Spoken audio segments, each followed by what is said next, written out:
Pocket থেকে রুমালটা বের করে রক্ত মুছে আবার ঢুকিয়ে রাখলাম। তারপর আমার বন্ধুরা চলে এলো। তারপর বন্ধুদের সাথে একটু কথা বললাম। অন্যদিকে অবনী ভাবতেছে, না, তামিমকে এভাবে মারাটা ঠিক হয়নি। ধুর, এখন কি তামিমকে ভালোবাসার কথা বললে তো আমাকে মেনে নিবে না। তামিম তো আমাকে মেনে নিবে না, কারণ আজ আমি যা অন্যায় করলাম তার জন্য তামিম আমাকে ক্ষমা নাও করতে পারে। এখন কি করি কি করি? তখন অবনীর বান্ধবী রিমি বলল, কিরে অবনী, কি ভাবছিস? চল ক্লাসে যাই। চল। তারপর অবনী আর তার বান্ধবীরা চলে আসলো। এদিকে রাফি তামিমকে বলল, কিরে দোস্ত, তোর ঠেট কাটলো কি করে? আরে তেমন কিছু না দোস্ত, সামান্য ব্যথা পেয়েছি, ঠিক হয়ে যাবে।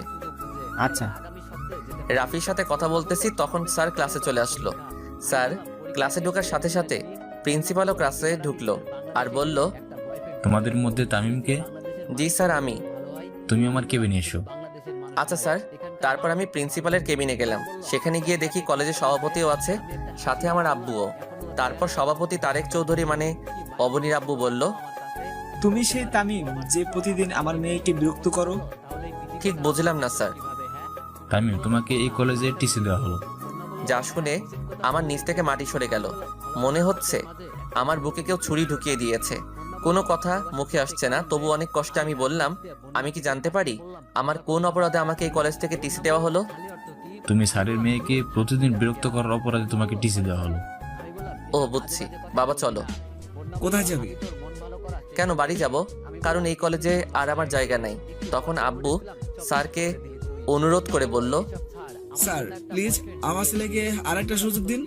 আমার ছেলে যতই খারাপ হোক না, এই কাজটা করতেই পারে না। আপনার ছেলে কেমন তা আমাদের জানা হয়ে গেছে, যেমন ছেলে তেমন বাবা। বাবাকে অপমান হতে দেখে আর চুপ থাকতে পারলাম না। সোজা গিয়ে সভাপতির কলার চেপে ধরে বললাম, মিস্টার তারেক চৌধুরী, আপনি আমাকে যতই অপমান করুন মারুন, কিন্তু আমার বাবাকে অপমান করবেন না। তারপর প্রিন্সিপাল এসে আমাদের ছাড়িয়ে নিয়ে তারপর আমার আব্বুকে বলল, এই যে মিস্টার, আজকের পর থেকে যেন আপনাকে আর আপনার ছেলেকে এখানে আর না দেখি, এখনই বেরিয়ে যান। আব্বু চলো। তখন তারেক চৌধুরী বলল, তোকে আমি দেখে নিব। যত পারিস দেখে নিস। তারপর আর কথা না বলে বাবাকে বাহিরে এনে ক্লাসে গিয়ে স্যারের অনুমতি নিয়ে ক্লাসে ঢুকে বইগুলো নিয়ে বাহিরে চলে যাব। ঠিক তখনই, তামিম, তুমি কোথায় যাচ্ছ? সরি স্যার, এই কলেজ থেকে টিসি দেওয়া হয়েছে, তাই চলে যাচ্ছি। আমি এই কথা বলার সাথে সাথে অবনী বলে উঠল, তোমাকে কে টিসি দিচ্ছে তার চাকরি আমি কেড়ে নিব। সরি ম্যাডাম, আমরা গরিব হতে পারি কিন্তু কারো দয়া নিয়ে বেঁচে থাকতে চাই না।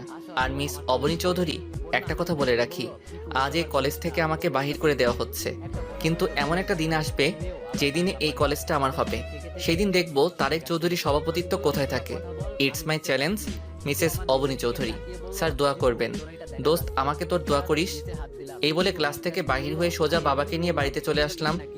কিন্তু এতেই কি তামিমের বিপদ শেষ, নাকি সামনে আরও বড় বিপদের সম্মুখীন হবে? তামিম কি আদৌ জানে যে আরও বড় বিপদের সম্মুখীন হতে হবে? অন্যদিকে অবনীকে নীলা বলল, দোস্ত, ওই খ্যাত এগুলো কি বলে গেল? আমি কিছুই বুঝতেছি না, তামিমকে কে টিসি দিচ্ছে? কিন্তু প্রিন্সিপাল স্যার ছাড়া আর কে করবে? আজ ওই প্রিন্সিপালের চাকরি আমি নিয়ে ফেলবো। তার সাহস হয় কি করে আমার কলেজাকে কলেজ থেকে টিসি দেওয়ায়? তুই কি তামিম মানে ওই খ্যাতকে ভালোবাসিস? ওই একদম খ্যাত বলবি না। আর তামিমকে আমি খুব ভালোবাসি। তামিমকে ছাড়া আমি বাঁচবো না। তুই ভেবে বলছিস তো? এখানে এত ভাবার কি আছে?